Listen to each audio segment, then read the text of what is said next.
बिस्मिल्लाहिर्रहमानिर्रहीम जी dear students, आज जो हमारा टॉपिक है वो edge triggered operations flip flops के बारे में है। आपको याद हो लास्ट टाइम हमने दो तरह के फ्लिप फ्लॉप पढ़ने की कोशिश की थी। उम्मीद है कि आपको समझ आई होगी। एक डी टाइप फ्लिप फ्लॉप था और एक जे के फ्लिप फ्लॉप था, लेकिन हमने उसके मॉडल को पढ़ा था। आज आप उसके इंटरनल स्ट्रक्चर को समझने की, उसको देखने की कोशिश कीजिएगा कि जो हमने लास्ट टाइम जो ब्लॉक डायग्राम के तरीके से समझा था, उसके अंदर स्ट्रक्चर कौन सा होता है। लास्ट टाइम मैंने अर्ज कर दिया था कि उसके अंदर लैचेस का ही मेन फंक्शन होता है, उसके साथ कुछ असेंबली होती है। उसको ज्वाइन करके ये डी टाइप फ्लिप फ्लॉप या जेके फ्लिप फ्लॉप बनाया जाता है। उसकी असेंबली कैसी होती है उसको हम पढ़ने जा रहे हैं। सबसे पहले अगर आप देखेंगे डी टाइप फ्लिप फ्लॉप में, हमने लास्ट टाइम ये पढ़ा था कि इसमें एक ही इनपुट होती है और इसकी दो आउटपुट होती हैं। और इसमें ये एक क्लॉक पल्स होती है, या इसमें पॉजिटिव क्लॉक पल्स होगी। ये डायनेमिक इंडिकेटर जो है ये इसको क्लॉक पल्स को शो करता है। अगर ये बबल नहीं है तो ये पॉजिटिव है, अगर बबल लगा हुआ है तो इट मींस का नेगेटिव क्लॉक पल्स को शो करता है। इसको हम एज ट्रिगर्ड की बात भी करते हैं कि ये एज ट्रिगर्ड फ्लिप फ्लॉप भी कहलाते हैं। इसके बाद इसका जो मैं प्रीवियस स्लाइड को दोबारा डिस्कस करते हैं, लेकिन इसमें मैं जस्ट इसका टेबल को बताना चाह रहा था कि इसका ऑपरेशन क्या था लास्ट टाइम। कि इसमें ये बेसिक वर्किंग ये थी कि क्लॉक पल्स के बेस पर ये डाटा, जो भी डाटा डी पर मौजूद होगा वो आगे ट्रांसफर हो जाएगा। कि डाटा अगर आपका मीन के क्लॉक पल्स जब, लेकिन ये डाटा ट्रांसफर उस वक्त होगा जब क्लॉक पल्स को आप प्रेस करेंगे। अगर 1 है तो 1 आगे ट्रांसफर हो जाएगा, अगर 0 है तो वो 0 आगे ट्रांसफर हो जाएगा। तो मेन इसका क्लॉक का उनकी ये सेटअप उस वक्त वर्क करेगा कि जब ये डाटा डी का उस वक्त के ऊपर ट्रांसफर होगा जब क्लॉक को आप प्रेस करेंगे। अब इसके अंदर असेंबली क्या है, इसका सर्किट क्या है, उसको हम समझने की कोशिश करते हैं। ये देखें क्या इसमें ये तो सिंपल एक लैच है जो आपने लास्ट में पढ़ा था, ये नैंड लैच कहलाती है। ये नेगेटिव और जो होती है वो नैंड लैच ही कहलाती है। जो आपको इस लास्ट टाइम आपने दो तरह की लैचेस पढ़ी थी, एक है नैंड एस आर लैच पढ़ी थी और एक उसके बाद और एस आर लैच भी पढ़ी थी।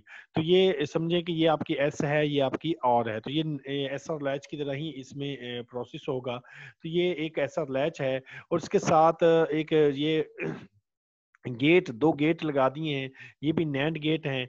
और इन दोनों की एक एक आउटपुट को कनेक्ट, इनके एक को डी है और उसकी इसके इन्वर्ट इनपुट को करके नेगेशन लगा के उसके साथ कर दिया। और इसकी दो इनपुट को एज ए क्लॉक इधर पल्स ट्रांजिशन डिटेक्टर के तौर पर लगाकर इनकी इधर एक क्लॉक अटैच कर दी। इनकी ये एक सिंपल एक आपका सर्किट है जिसके जिसके दो पोर्शन हैं। एक पोर्शन तो सिंपल आपकी लैच है जिसको नैंड लैच कहेंगे, ठीक है, जो नैंड लैच है। और सेकंड इसका पोर्शन, इसके साथ जो सर्किट एडिशनल लगाया गया जो इसको डी लैच बनाता है। डी टाइप फ्लिप फ्लॉप बनाने के लिए ये जो एडिशनल सर्किट लगा है इसको समझना जरूरी है कि ये सर्किट क्या है। लैच तो आपको कॉमनली समझता है। ये पूरा एक सर्किट जो है, ये पूरा सर्किट इसके अंदर मौजूद है। डी टाइप फ्लिप फ्लॉप के अंदर जो हमने ब्लॉक डायग्राम पढ़ी थी इसके अंदर यही सर्किट एडजस्ट किया गया है और ये इसकी क्लॉक है। अब इसमें अब सिंपल हमने अभी नेक्स्ट स्लाइड में आपको मैंने अर्ज किया था कि डी पर जो भी डाटा है वो आगे ट्रांसफर होगा। मीन के 1 है तो वो सेट में चला जाएगा, अगर 0 है तो वो रीसेट में जाएगा। ये उस वक्त सूरत में जाएगा जब आपकी क्लॉक पल्स जो है वो हाई होगी। मीन के एज ट्रिगर्ड है, डेफिनेट बात है कि जब वो हाई होगी तो वो डाटा ट्रांसफर होगा। तो ये जस्ट ये असेंबली आपने मेमोराइज रखनी है कि इस डी टाइप फ्लिप फ्लॉप के अंदर इसकी असेंबली क्या है, इसका सर्किट डायग्राम क्या है। कि एक सिंपल नैंड लैच के साथ ये स्टीयरिंग गेट लगा दिए तो ये आपका जो सर्किट जो असेंबली है ये आपकी जो है वो डी टाइप फ्लिप फ्लॉप की बात करते हैं। अब इसमें दो ऑपरेशन हो सकते हैं, जैसे हमने अभी बात की कि या डी टाइप जो डाटा जो है या वो हाई होगा या वो लो होगा। जब हाई होगा तो आपका जो फ्लिप फ्लॉप जो है वो D type flip flop set में चला जाएगा। लो होगा तो ये रीसेट में चला जाएगा। ये कैसे चला जाएगा, इसका मैकेनिज्म जो है इसका टॉपिक के अंदर लिखा होगा। आप इसको अच्छे अंदाज से देखिएगा, अगर नहीं समझ आएगी तो इंशाल्लाह मजीद इसको डिटेल से नेक्स्ट हम इसको समझने की कोशिश करेंगे। अब इसमें देखें कि क्लॉक पल्स जब इसमें है ना, जब ये हाई आएगी, इधर से लो आया तो ये हाई हुआ तो ये गेट जो होगा ये डिसेबल हो जाएगा, ये इनेबल हो जाएगा। इनेबल होगा तो ये डाटा जो है आपका वो रीसेट में चला जाएगा और ये रीसेट का मतलब ये है कि ये 1 में चला जाएगा, ये 0 में चला जाएगा, तो ये रीसेट में चला गया। जब ये गेट जो है ये डिसेबल होगा, ये इनेबल होगा, तो ये 1 और 0 में चला जाएगा, तो ये सेट में चला जाएगा। तो ये मेन इसका मैकेनिज्म जो है ये तो वही पुराना है जो लैचेस वाला है, वो आपने प्रीवियस भी समझा होगा। इसको आप प्रोसेस करके देख लीजिएगा, बहुत ईजी है। अगर कोई प्रॉब्लम होगी तो इंशाल्लाह नेक्स्ट हम स्लाइड में नेक्स्ट लेक्चर में इसको मजीद डिस्कस करने की कोशिश करेंगे, अगर आपको कोई प्रॉब्लम होगी।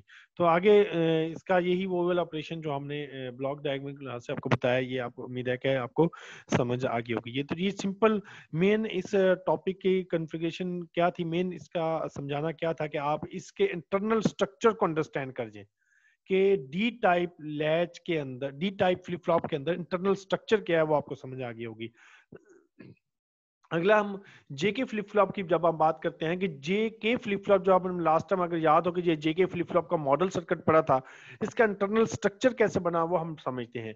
देखिए वही वाला दोबारा इसके अंदर ये एक नैंड लैच लगी, जैसे डी टाइप में था वैसे ही जेके में एक तो ये नैंड लैच लगी हुई है। अब नैंड लैच के साथ क्या हुआ, ये दो गेट लगे हुए हैं, NAND gate, additional gate use किए।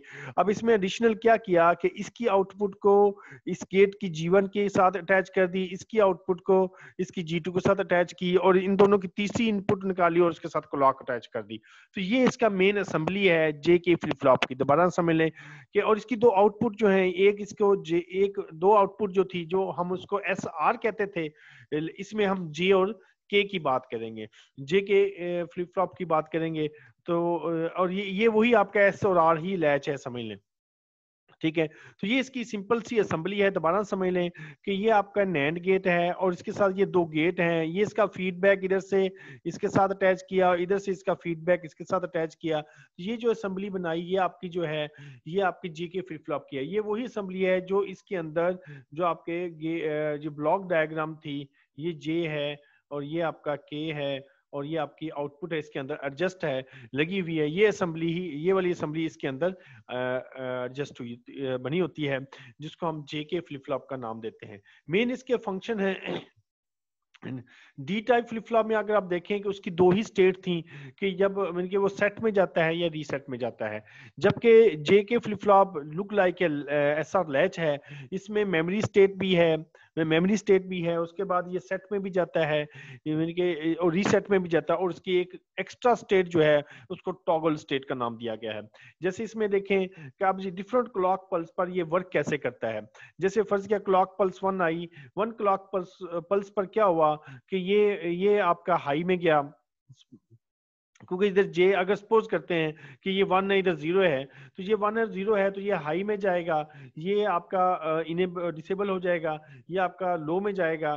तो इधर आपका ये पहली क्लॉक पल्स पर ये सेट में चला जाएगा, नेक्स्ट क्लॉक पल्स जो आएगी ये फिर रीसेट में चला जाएगा, फिर थर्ड क्लॉक पल्स में आएगी फिर सेट में चला जाएगा। मिलके ये इस तरह ये set reset set reset, it means अगर आप देखें कि पहले में 1 में गया, इधर 0 आ गया, फिर 0 में गया, फिर 1 में आ गया, फिर 1 गया, फिर 0 आ गया। तो ये मसलसल आपकी सीक्वेंस के साथ स्टेट्स को चेंज करेगा, और ये डिपेंड करेगा कि आपके जे और के इनपुट क्या है। जे और के अगर 1 0 है तो ये सेट में चला जाएगा, अगर 0 1 है तो रीसेट में चला जाएगा, 1 1 है तो ये किस में चला जाएगा, टॉगल स्टेट में चला जाएगा, और इस तरह अगर 0 0 है तो ये मेमोरी स्टेट में या दूसरी स्टेट में चला जाएगा। तो ये एक सिंपल सा ऑपरेशन है, ये इसमें आप उसके बुक के अंदर आप देखेंगे तो इंशाल्लाह आपको अच्छे अंदाज से समझ आ जाएगी। आगे इसका ये इसकी ब्लॉक डायग्राम है, लास्ट टाइम भी हमने ऑनलाइन सेशन में इसको डिस्कस किया था, इधर मैं आपको डिस्कस करने नहीं जा रहा, लेकिन जस्ट ओरली बताता हूँ। जैसे 1 0 है तो सेट में चला गया, फिर रीसेट में गया, फिर उसके बाद टॉगल स्टेट में, और ये इसकी नो चेंज स्टेट में चला गया। ये इसकी आगे इसकी टेबल है, अगर आपको ये देखें कि ये टेबल स्टेट है। एक इंपॉर्टेंट पॉइंट इसमें ये है कि हम एक और फ्लिप फ्लॉप टाइप है, ये टी फ्लिप फ्लॉप कहलाता है। टी फ्लिप फ्लॉप कब कहलाता है कि toggle flip flop, toggle flip flop उस वक्त में होगा जब आपकी जे और के जो है दोनों हाई होंगी।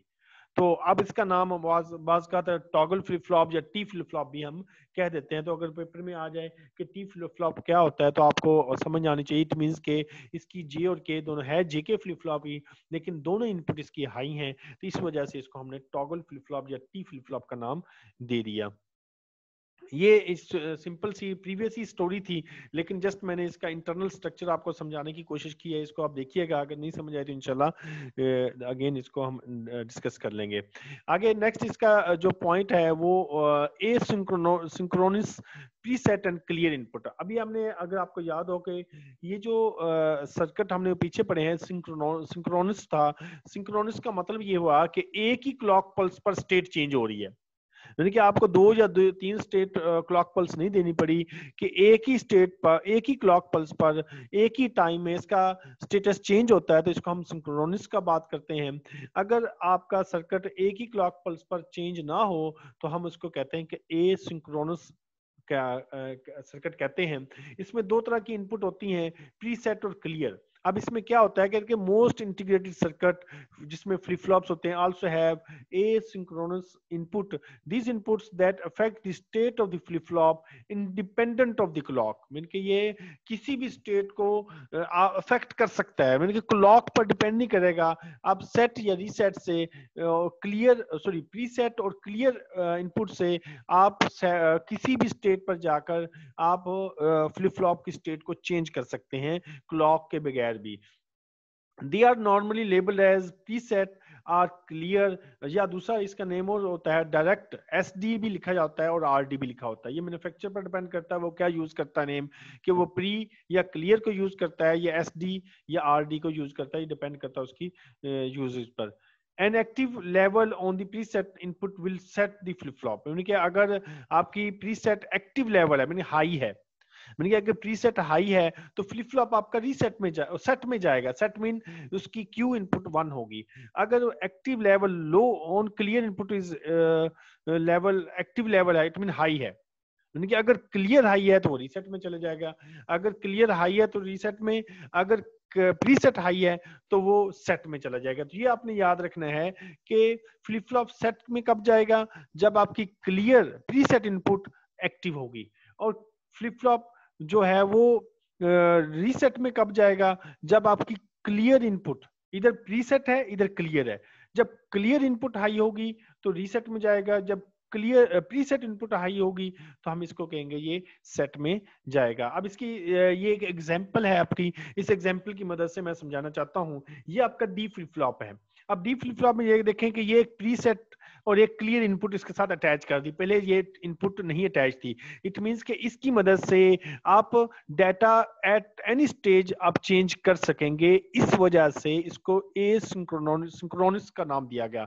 जबकि सिंक्रोनस ये होता है कि आप क्लॉक पल्स से ही इसका डाटा चेंज करेंगे। तो इसमें जैसे इसकी ये नीचे सिंबल डायग्राम भी, ब्लॉक डायग्राम भी दी गई है। अब इसमें क्लॉक से इसको समझेंगे। ये आपकी क्लॉक पल्स है 1 2 3 4 5 1 to 9 है। और जब ये आपका डाटा है, पहले हाई है फिर लो है फिर हाई फिर लो फिर हाई, यानी कि इधर 1 आ रहा है इधर 0 आ रहा है फिर 0, इधर 1 है इधर 1 है फिर 0 फिर 1, मीन कि इधर ये डाटा की स्टेट है। उसके बाद प्रीसेट देखें। अब इसमें अभी हमने पढ़ा, अभी आप पीछे आप हमने एक लाइन पढ़ी थी कि प्रीसेट अगर लो होगी, प्रीसेट अगर हाई एक्टिव हाई होगी तो फ्लिप फ्लॉप क्या होगा, सेट में होगा, सेट में होगा। अगर क्लियर हाई होगी तो ये रीसेट में होगा। अब इसमें देखें, अब इसमें क्लियर जो है ये हाई है, ये हाई है, और जबकि प्रीसेट जो है ये लो है। ठीक है, तो अगर ये हाई है और ये लो है, इसका मतलब यह है कि क्लियर हाई है तो ये किस में जाएगा, ये आपका जो डाटा जो होगा ये रीसेट में जाएगा।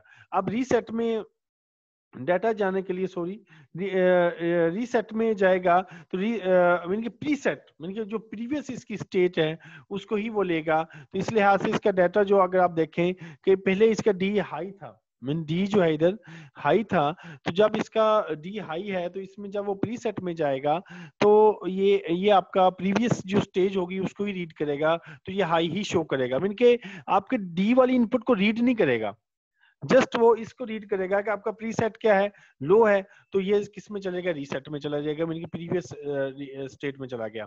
आगे जब आया, आगे जब इसकी ये हाई हुई, ये देखें इधर हाई, प्रीसेट जब हाई हुआ तो अब इसने डी को रीड करना शुरू कर दिया, डी का डाटा ट्रांसफर किया।